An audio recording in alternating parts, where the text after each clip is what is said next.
Então, gente, esse aqui é a segunda parte do segundo capítulo do livro Lady Killers, Nanny Doss, tá?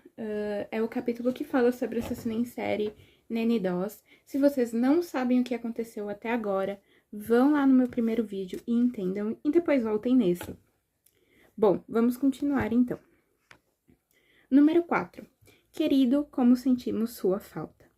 Os advogados de Nanny, indicados pelo tribunal, se recusaram a fazer um apelo, insistindo que ela era mentalmente incapaz. Assim, deram-lhe uma declaração padrão de inocência. Nanny, por sua vez, continuou a flertar com qualquer um que estivesse no poder. Nos corredores do tribunal, disse ao promotor que estava passando frio em sua cela e, para provar, colocou uma das mãos geladas na nuca do sujeito. Eu tive que pausar aqui, então vou continuar da onde que eu me lembro. Nanny, por sua vez, continuou a flertar com qualquer um que estivesse no poder. Nos corredores do tribunal, disse ao promotor que estava passando frio em sua cela e, para provar, colocou uma das mãos geladas na nuca do sujeito. Quando a polícia a acordou do seu cochilo noturno para interrogá-la, ela riu. Eu não sei por que vocês vêm falar comigo a essa hora. Tenho conversado com vocês faz uma semana. Seus advogados finalmente tiveram de dizer a Nanny que parasse de tagarelar com a polícia, com medo de que ela deixasse escapar algo sobre todos aqueles familiares mortos. Enquanto isso, corpos estavam sendo desenterrados por todo o país. Arsênico foi encontrado no cadáver de cada um dos maridos mortos de Nanny, e acusações de assassinato se acumulavam contra ela. Nenhuma dessas descobertas foi uma surpresa, pois Nanny já havia admitido esses homicídios em particular, porém, houve uma revelação chocante. Apesar dela insistir no contrário, uma autópsia revelou que o corpo de sua mãe também estava repleto de arsênico. Por que Nanny foi tão relutante em admitir que matara a própria mãe? Ela foi bastante leviana a respeito dos assassinatos dos seus maridos decepcionantes, como se tivesse o direito de tirar suas vidas.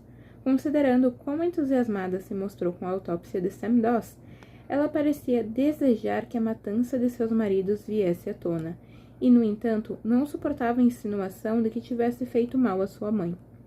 Ela construiu para si mesma uma narrativa em que apenas aqueles que mereciam morrer foram assassinados, e matar familiares inocentes não se encaixava nessa história.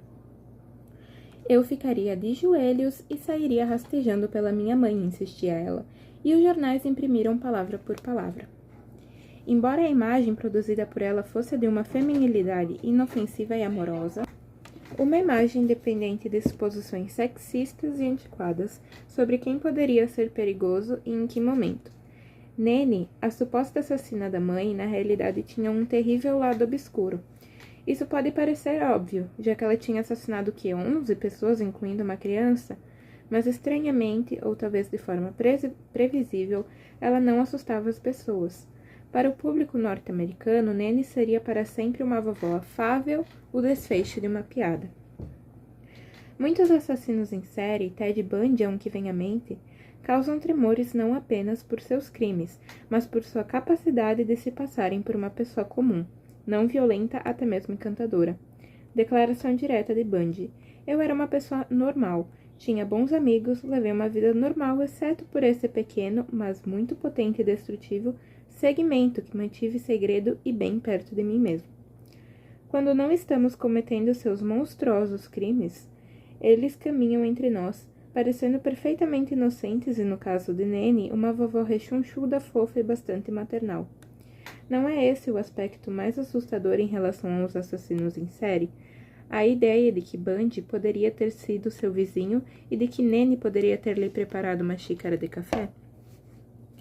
Ted Bundy, que era, entre outras coisas, um estuprador e um necrófilo, parecia objetivamente mais assustador do que Nanny, que sorria e envenenava ameixas.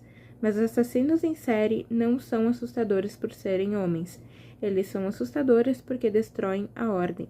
Ou melhor, eles revelam que aquilo que nós percebemos como ordem e normalidade, os garotos tipicamente norte-americanos, a vovó sorridente, a dona de casa esperando com uma expressão vazia, tem sido o tempo todo uma violenta mentira. Na década de 50, Nanny Doss parecia muito mais com a dona de casa comum do que Marilyn Monroe. Ela encarou a ordem das coisas, maternidade, casamento, limpeza do chão da cozinha. E no entanto, trouxe a morte em sua esteira. No dia 5 de dezembro, a imprensa descobriu que essa gentil vovó tinha um outro passatempo mórbido. Adorava escrever epitáfios em lápides. No túmulo do filho do seu enteado lia-se: "Querido, como sentimos sua falta." O de Lenin simplesmente dizia: "Nos encontraremos de novo." Número 5. A criminosa mais inteligente que eu já entrevistei. Na audiência preliminar de Nene, realizada no dia 15 de dezembro, o juiz decidiu enviá-la ao manicômio do estado para que os médicos pudessem determinar se ela era ou não insana. Nene Arsênico não ficou chateada com a permanência compulsória de 90 dias. Na verdade, ela ficou aliviada. Parecia-lhe um pequeno luxo. Talvez agora eu descanse um pouco e não tenha que responder tantas perguntas tolas, ela disse rindo. Tinha grandes expectativas sobre as suas férias no manicômio, dizendo a encarregada da prisão. Quem sabe esses médicos do hospital me ensinem a pensar direito. Fiel a si mesma, Nene se divertiu bastante no manicômio, onde comemorou seu 50º aniversário. Ela estava recebendo muita atenção em virtude de seu contínuo status de celebridade e se certificou de estar bem arrumada sempre que a equipe de psiquiatras aparecia para examiná-la. Um dos médicos falou com grande entusiasmo à imprensa sobre seu comportamento, observando que ela ainda sofria de dores de cabeça, uma sequela do seu acidente na infância. Mas, por outro lado, sua saúde estava perfeita. Na verdade, ela era quase perfeita. Se você tivesse crianças pequenas, disse ele, certamente ficaria encantado em tê-la como babá. Seus supervisores discordaram. No dia 14 de março, um grupo de médicos declarou Nene mentalmente anormal, com um comprometimento acentuado de julgamento e autocontrole, recomendando que ela retornasse ao manicômio. Mas a promotoria prosseguiu, exigindo que ela ao menos fosse julgada por assassinato. Nene foi então jogada de volta na cadeia, enquanto seus advogados entravam com uma declaração alegando inocência por razões de insanidade. Uma audiência para julgar sua sanidade foi marcada em abril, com todos revirando os olhos para o caso conforme os dois lados reuniam seus especialistas. A audiência se configurou como uma batalha de alegações psiquiátricas contraditórias, garatujou um pequeno jornal da Carolina do Sul. Nene não gostou do confinamento na prisão e queria voltar para o seu pedacinho do paraíso no manicômio, onde todos a conheciam pelo nome. Não é possível ver pessoas na prisão, e eu gosto de pessoas, ela reclamou. Talvez ela tenha desejado dizer que na prisão as pessoas não podiam vê-la. Ainda assim, ela deu um jeito de encarar um ou outro homem por detrás das grades. Um pretendente idoso foi bem longe. Enviou uma carta com uma proposta de casamento, mas Nene rasgou a correspondência. Já tive maridos o suficiente. Disse para a imprensa, que, como de costume, estava pendurada em Nene para registrar cada piada. Sua audiência acabou se tornando um burburinho, com a sanidade de Nene ou a falta dela sendo jogada de um lado para o outro, como em um jogo de peteca. A senhora idosa mentalmente é normal e, no sentido jurídico, nesse momento é insana. Ela também tem sido insana há bastante tempo, completou um médico para a defesa. O promotor chiou, dizendo que tinha 5 psiquiatras prontos e dispostos a declará-la sã, e depois citou o relatório de um dos médicos. Ela é a mulher mais perspicaz, inteligente, mordaz, calculista, egoísta e narcisista, cujo comportamento agressivo sob frustração liberou sua hostilidade contra os homens, particularmente seus maridos. Um superintendente do manicômio estadual observou que Nene gargalhava amplamente do nada durante um longo período de tempo. E então caía em uma longa obscura depressão. Se isso não fosse insanidade, o que seria? Os especialistas da promotoria zombaram. Nene era uma sociopata, afirmou um deles, e uma mulher sagaz calculista que fingia insanidade para escapar da cadeira elétrica. A criminosa mais inteligente que eu já entrevistei. Durante essa parte final da declaração, Nene riu alto. Após 3 dias dessa aquarela, o júri levou menos de 15 minutos para decidir que Nanny Doss era mentalmente capaz. A própria assassina concordou de bom grado. Sou tão sã quanto qualquer um aqui, ela disse, rindo. Acho que eu deveria saber, melhor do que ninguém, se eu sou louca. Nunca me senti tão sã em toda a minha vida. Ela mascava um chiclete enquanto o veredito era declarado e sorriu descaradamente para o fotógrafo que tirou uma foto sua. O julgamento oficial de Nanny foi marcado para o início de junho, e foi por isso que todos ficaram tão chocados quando no dia 17 de maio ela inesperadamente se declarou culpada. Esperava assim uma sentença mais branda, e pensou que uma declaração repentina de culpa lhe desse alguma clemência. É possível também que tenha interpretado mal as implicações de se afirmar culpada. Ela queria ser enviada novamente para um manicômio, onde se sentia tão livre e popular. Talvez não tenha percebido que era tarde demais para isso.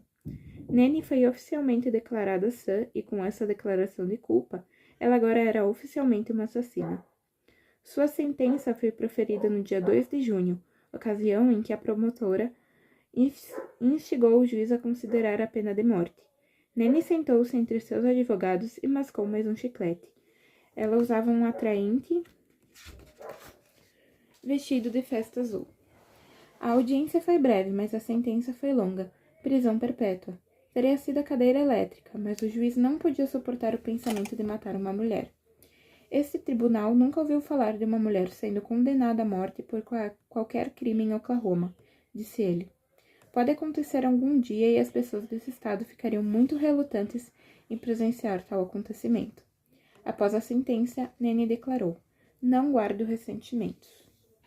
Número 6. Fora das manchetes. Nanny foi presa no dia 4 de junho e desapareceu dos noticiários até um repórter entrevistá-la em setembro. Pensei que todo mundo havia se esquecido de mim, disse Nanny. Achei que estava fora das manchetes. Ela mencionou ter perdido mais ou menos 4 quilos na cadeia porque tinha de lavar roupa da maneira mais difícil, mas queixou-se de que suas dores de cabeça estavam ficando piores. Ela também disse ao repórter que foi enganada quando assinou a declaração sobre envenenamento de Doss. Não foi a primeira vez que ela ensinou uma conspiração. Meses antes, dissera a um repórter do Tulsa World que tinha sido enganada para que confessasse os assassinatos dos seus 4 maridos e que teve a ideia de declarar-se culpada a partir de uma história que ela lera em uma revista. Nanny pode ter percebido que seus status de celebridade assassina não duraria para sempre e por isso não desejava mais reivindicar essa identidade para si mesma. Estava imaginando a sua própria história sobre um ângulo melhor, uma inocente dama de coração solitário enganada pela polícia.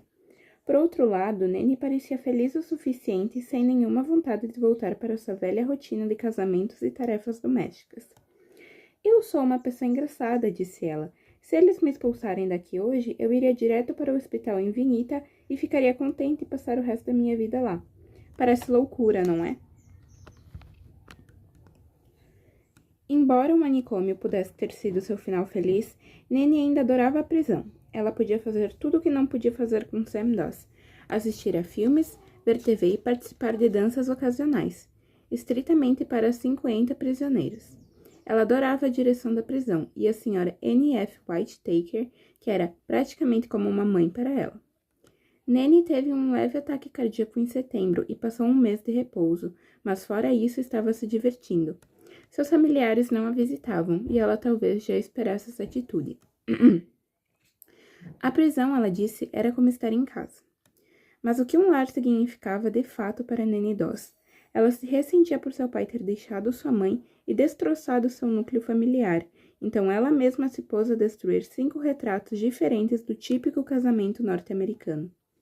Ela moldou os assassinatos de seus maridos como o ato de alguém que estava desiludida por amor, a amarga Nanny sempre um pouco intensa em uma busca pelo príncipe encantado, mas não assumiu a responsabilidade das mortes de seus familiares. Nanny parecia ter ideias muito específicas sobre os papéis que o marido e a família deviam desempenhar e reagiu furiosamente quando pessoas a desapontavam ao não cumprir essas regras. Da promotoria, lembrou-se, seu comportamento agressivo sobre frustração liberou sua hostilidade contra os homens. Parece provável que seus problemas tinham se originado ou tenham sido exacerbados por sua lesão na cabeça quando criança, uma vez que numerosos estudos nas últimas décadas ligaram lesões ao lobo frontal ao aumento de números de incidentes de comportamento social violento e incontrolável. Talvez suas feridas e reações extremas também tenham resultado de suas primeiras e grandes decepções com outro ser humano. Seu pai, que reprimia seus anseios de menina em namorar, que praticamente arranjou seu casamento e que colocou o último prego no caixão da mãe, que guardava seus ideais de amor quando abandonou sua mãe.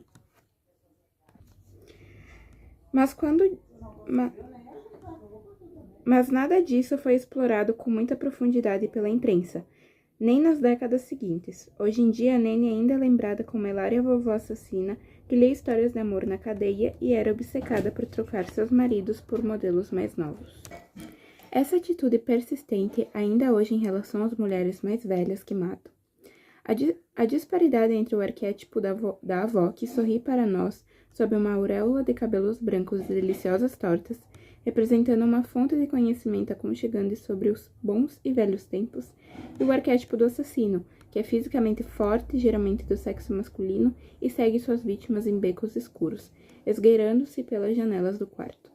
É muito difícil de harmonizar. As pessoas tendem a sucumbir ao humor para lidar com isso, ou diminuir a coisa.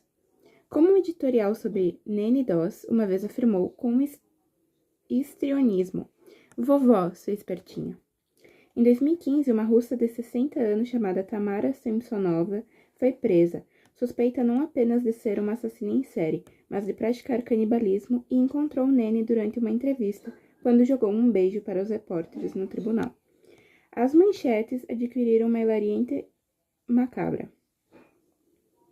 Ela é a vovozinha estripadora, vovozinha do inferno e vovó Lecter.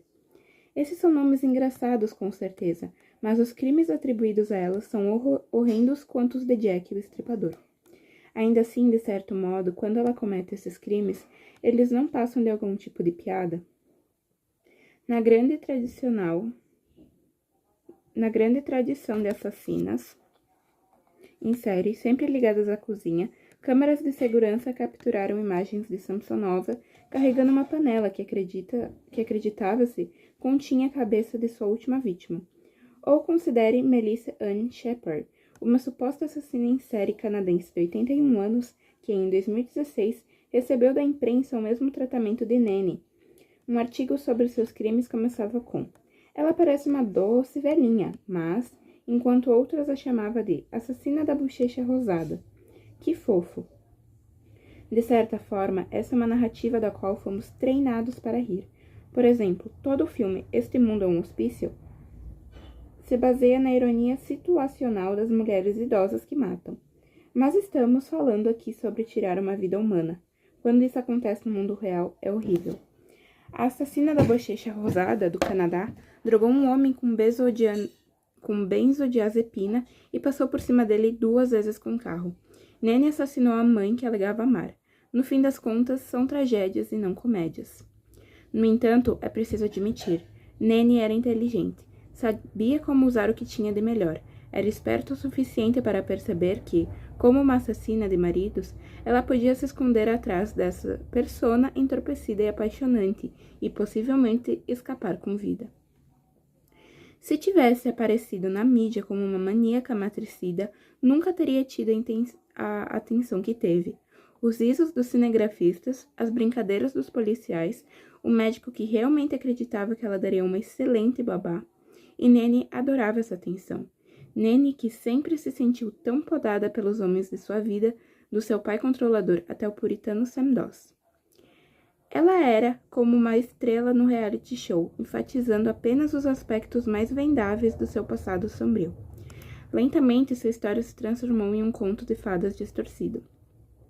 A princesa instável que não conseguiu encontrar o que desejava. Os pretendentes errados que não puderam oferecer o que ela precisava. Na prisão, Nene manteve a marca registrada de seu humor. Em maio de 1957, ela brincou. Quando elas ficam atarefadas na cozinha, eu sempre me ofereço para ajudar, mas nunca me deixam trabalhar lá. A imprensa, ainda encantada, publicou a piada em larga escala. Após 2 anos trancafiada, no entanto, ela disse a um jornalista do Daily Oklahoman que havia perdido a vontade de viver.